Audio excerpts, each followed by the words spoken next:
What's going on, everyone? It's Mitch from RespectMyRegion.com here with the New York Cannabis Podcast, brought to you by Seedless Media. Here, joined by guest today, Jayson Tantalo, CEO of Flower City Dispensary, Flower City Hydro Shop, and VP of Operations at the New York Cannabis Retail Association, formerly known as the CAURD Coalition. How are you doing today, Jayson? I'm doing great. All right, so we're gonna have to redo that. Wait, are we live with everybody watching? We live. Yeah, what's up? Oh shit. All right. Well, I'm a co-founder of Flower City Dispensary. My Got wife, you. Jayson Tantalo, is the CEO. And I'm a co-founder of Flower City Hydroponics.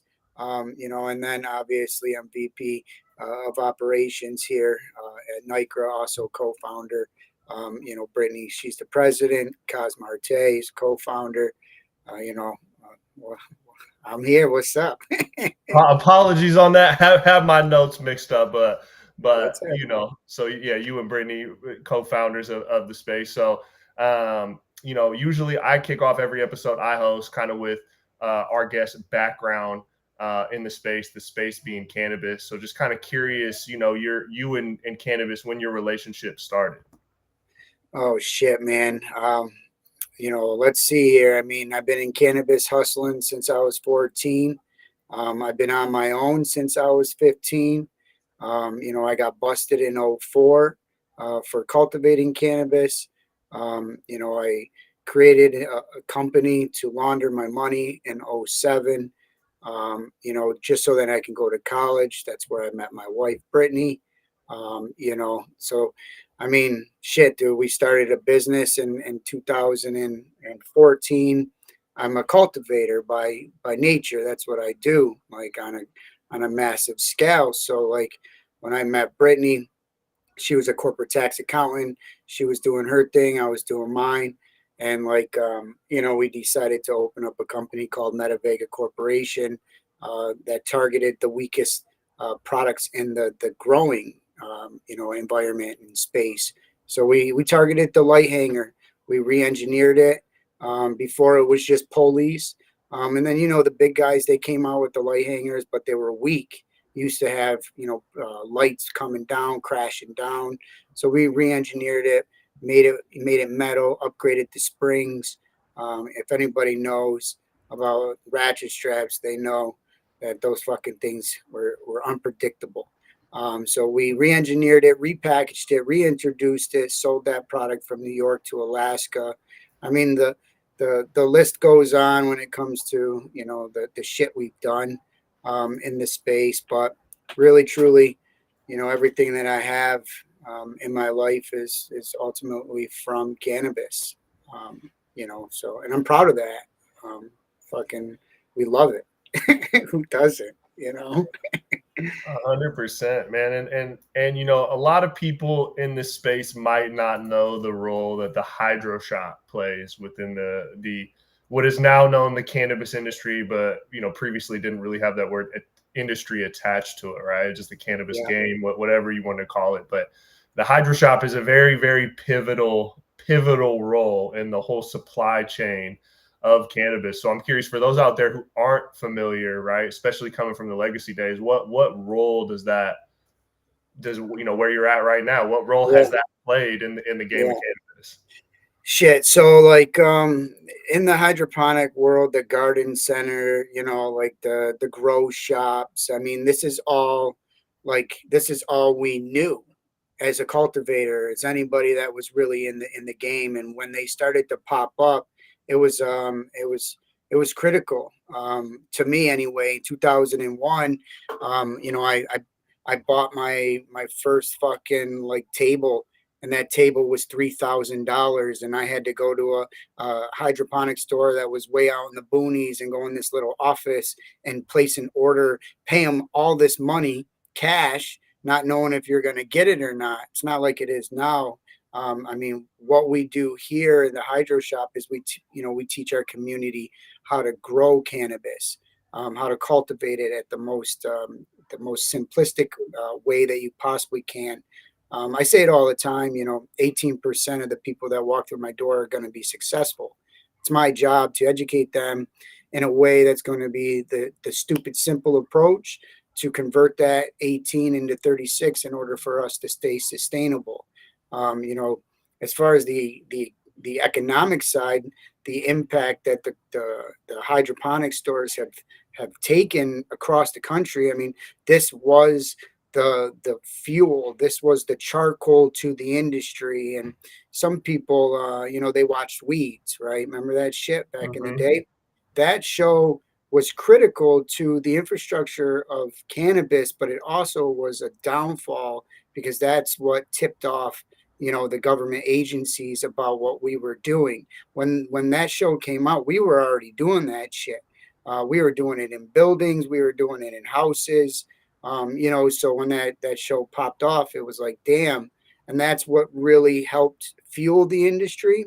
People like me, people like, you know, like you or whoever else is cultivating, to even know, like, damn, I can grow indoors like that. You know, so that you would find people coming, you know, through the hydro shops. It was like a secret society. You know, nobody really knew what it was. You could never talk about like what you're growing inside there. Uh, we would never dare to order from Amazon or eBay, you know, or anything like that. That was taboo. You know, because really, why would we want to snitch on ourselves? You know, but some people did, and they got busted.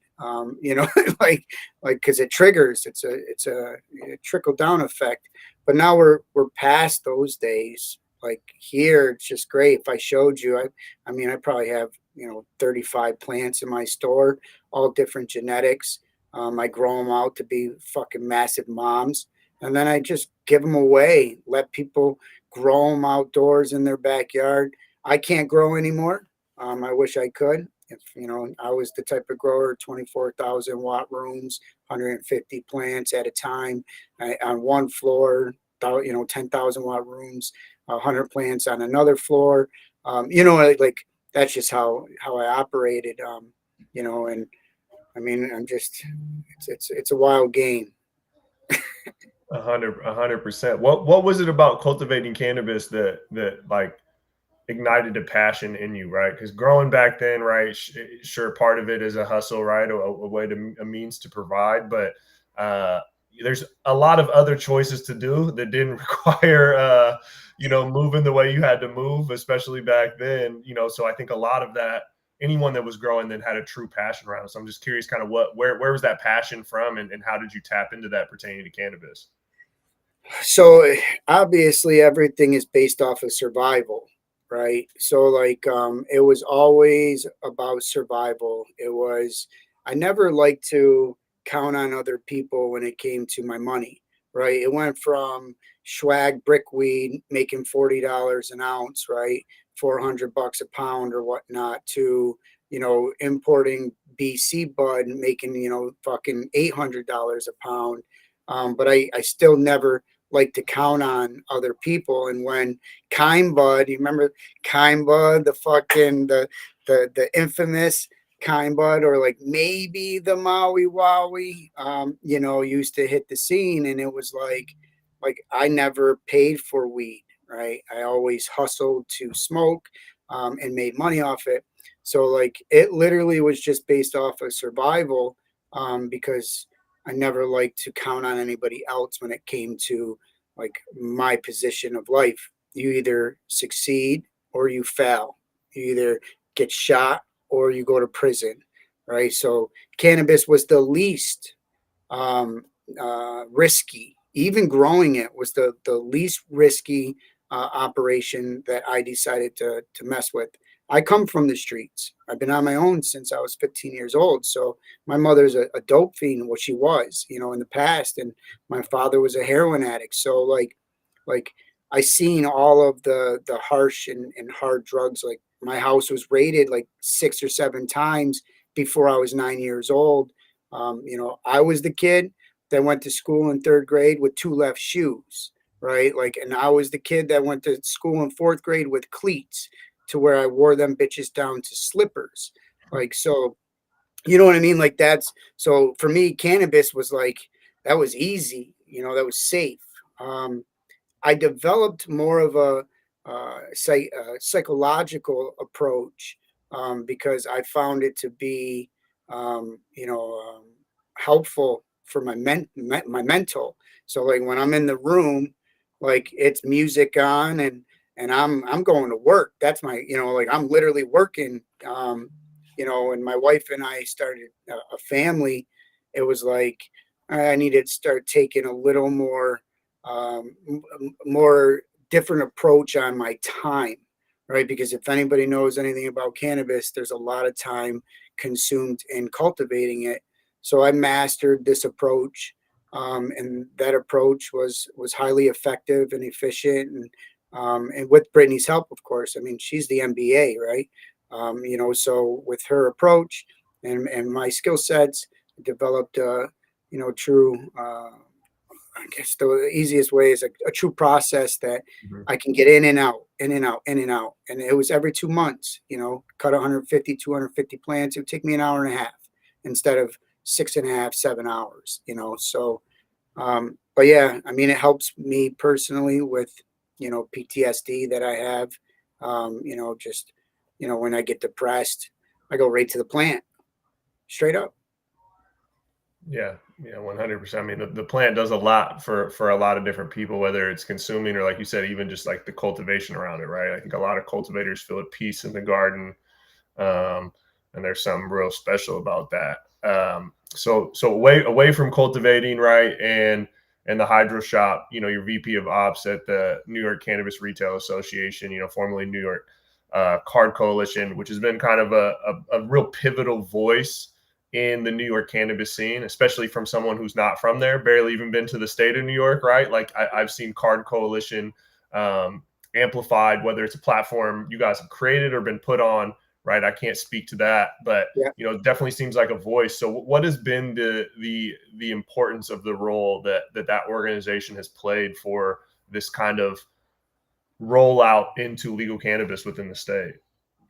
Yo, man, we're like, I can't even yet to begin to explain how or why or when we created it, and like the concept behind, like, that we thought, like, we just never thought it would be what it is today, because we were living in the moment to the day. So like, how you hear people, they talk, and they say like, oh, you're building the airplane while it's flying, right? That's what the fuck we're doing still today, right? This is not something where we got together with a bunch of people that understood how to run, non for profits, or even like big business with a lot of, like, almost like a lot of people. Like, I don't like to reference it, but it's like one massive gang, right? Like that was my approach of like how I'm going to operate and how I can help my members, including myself, and those that are really impacted negatively,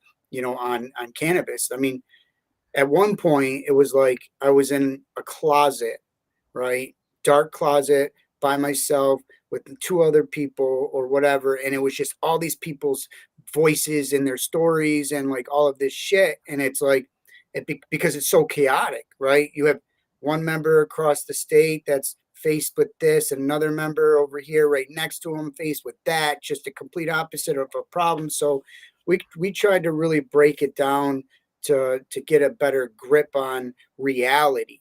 And the reality was is that regulators created an outfit for, justice involved individuals, those that like ran successful businesses, and even in that scope was perceived taboo by other people, right? You Mhm. got states that you can't even be like prosecuted for cannabis to even get a license. So, when we realized, like, it was crazy because we went to Queens and we did a panel. That's where I met Kaz, and still to this day, some of the people that we met during that time, we're really close with, my wife and I, and like when we realized, once we clicked that button submit, you know, it was like nobody heard anything. It was crickets in the market, like straight crickets. And so when we realized that, it was kind of like, what are we going to do? And it was, and I'll be honest, man, this shit was crazy. I was on Twitter one day and I seen somebody on there and they were talking and they were just like chatting amongst each other. I forgot what industry it was. And like, so I called cause and I'm like, yo, like, let's do like this call. Like, let's see where everybody else is. And he was like, that sounds dope. He's like, better yet, like, let's tie in like somebody else into a group chat. And then, it built, from that point, from the stuff that we've done, lobbying, like a lot of people think it's easy, like what we're doing. They see all of the results. They see how fast you have to be able to move fast in order. Like this is not like there's other associations that move just like the government really slow, right? We have to pivot and move twice as fast as the regulator when it comes to like really moving through these streets, as I like to say. We hear a rumor, we don't really think it's a rumor. Like that's chatter in the streets, so we approach the best way that we can to combat or to elevate that rumor if it's good for the community, because that's what it's about. This is a fucking community of people that deserve a right to be in this industry, and I seen some crazy shit. And as I approached this industry, I tried to be a part of other organizations, but I'm too abrasive. I've moved through these streets so fast. I'm too like inept to react in a way that's going to like elevate what I'm looking to do. And I moved too fast. So like we got rejected from some of these other organizations. So when we realized that we were being rejected and the regulators weren't listening, then it was like straight push. We're going right to the streets. Nobody's going to stop us. We're going to, like collect as many people as we can because we all have the same voice. And look what happened. It was 150 licenses that were only supposed to be given to CAURD. By the time the regulators realized what was happening, they doubled it. And then like they couldn't reject one for the other because of all the mistakes that happened internally. All the infrastructure collapses. So then it was like, screw it, we'll give it to everybody that qualifies. But there's still people waiting for that, right? So like it's wild. When it comes to like operations, like how can we afford to keep moving and keep building and really it's like it's a collective effort with some of the supporting businesses that you see us elevating along with them elevating us, and it's brokering these deals and partnerships that help bring revenue into our organization, that pays for our lobbyists, that pays for the event that we throw, that what I mean, everything matters. It's crazy. Yeah, it's been unique to watch the rollout of rec cannabis in New York. Again, from a complete outsider perspective, right? It's been one of the most botched rollouts I feel like I've seen, but there's also been a positive being that, talking about righting the wrongs from the war on drugs. New York at least has been talking about it. I don't know if it's lip service is not or not, right, from the regulatory and the political standpoint, but has been talked about in a way that no other market is talked about, which which is dope to see and I applaud. But it's also been botched, right? So it's really dope to see you guys like really embrace kind of the spirit of New York and get together in the community of cannabis to get together and just make moves regardless of what's being given out or what's being done. What are some of the initiatives and things that are like near and dear that you guys are really pushing on like currently at this moment? Well, we're building for January's legislative session. That's the most important piece, and without expanding our membership and without expanding our reach, like it's very difficult to achieve the things that we need to get done.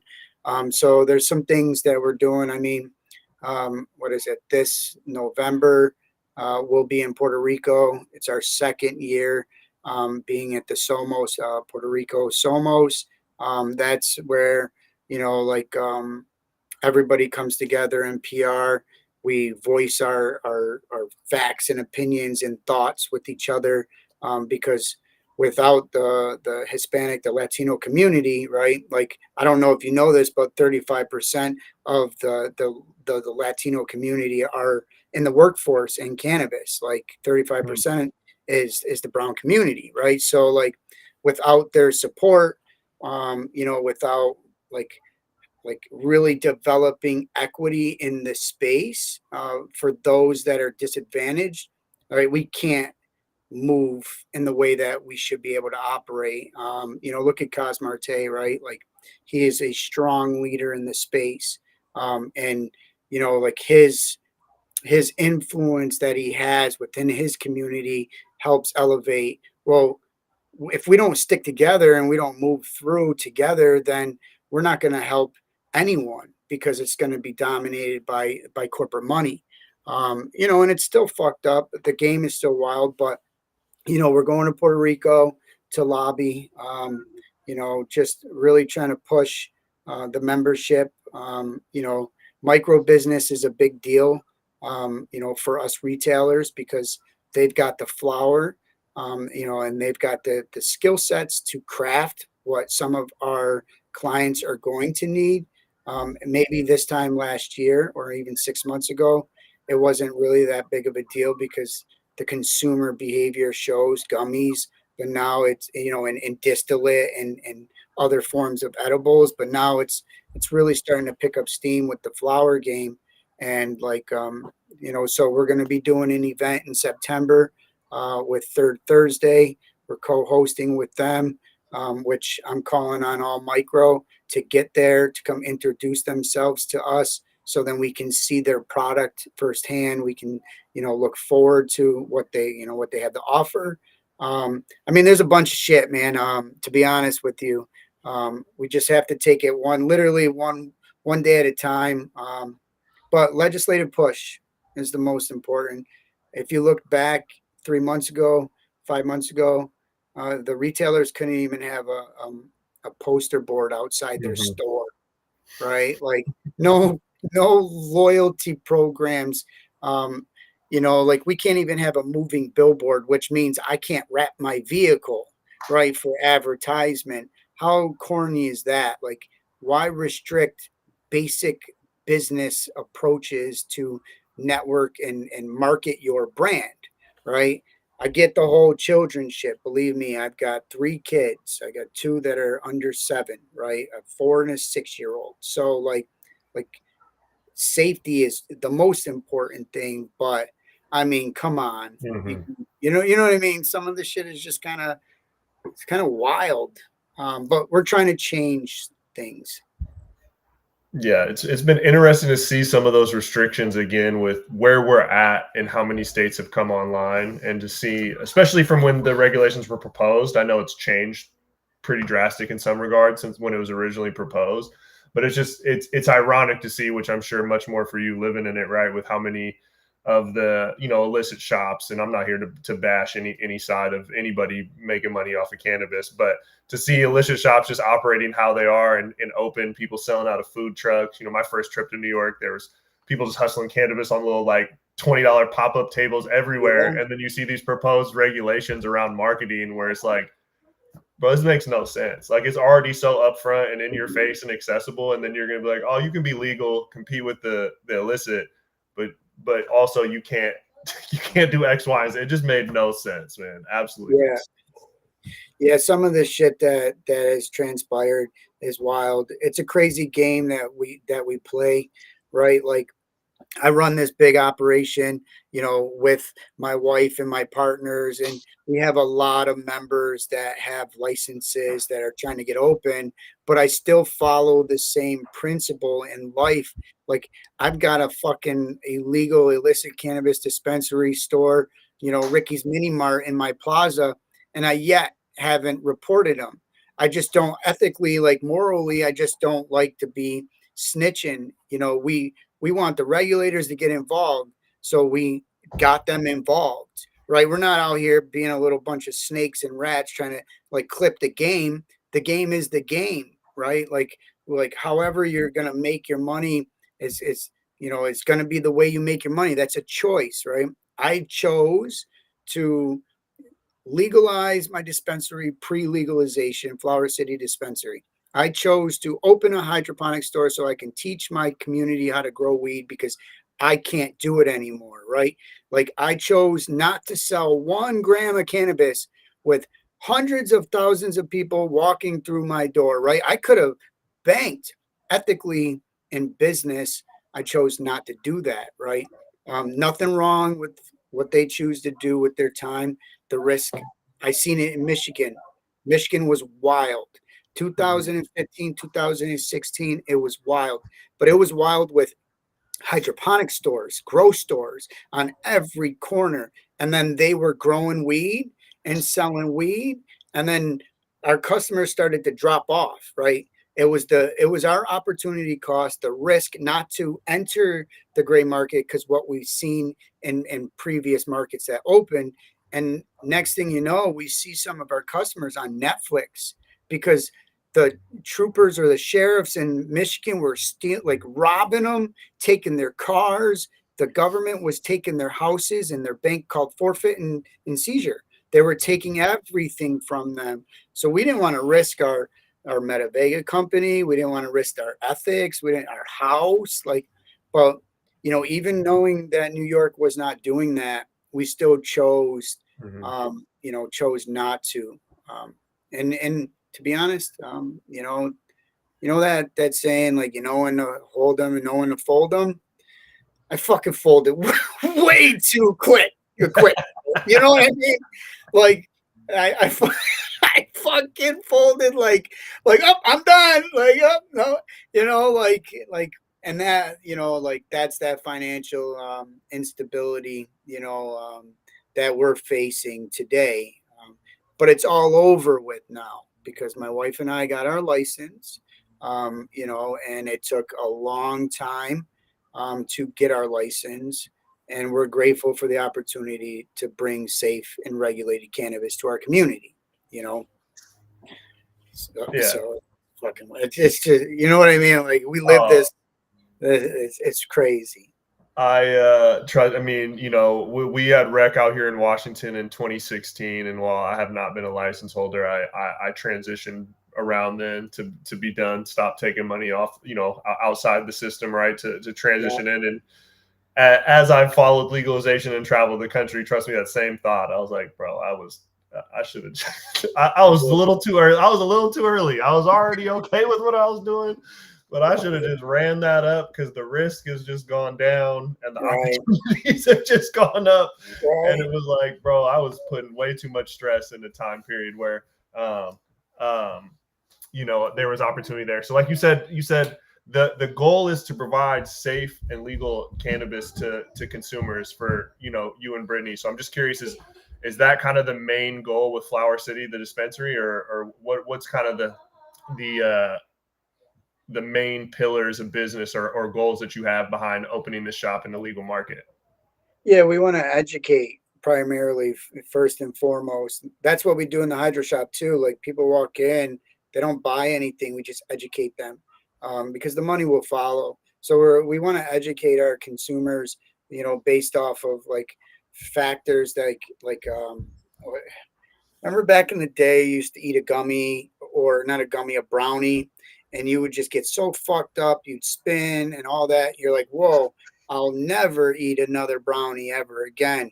Well, now it's changing the narrative. Like I can eat this 10 times a day and never spin once, right? And I was a person that never once I got that fucked up, intoxicated off of that brownie, I never did it again.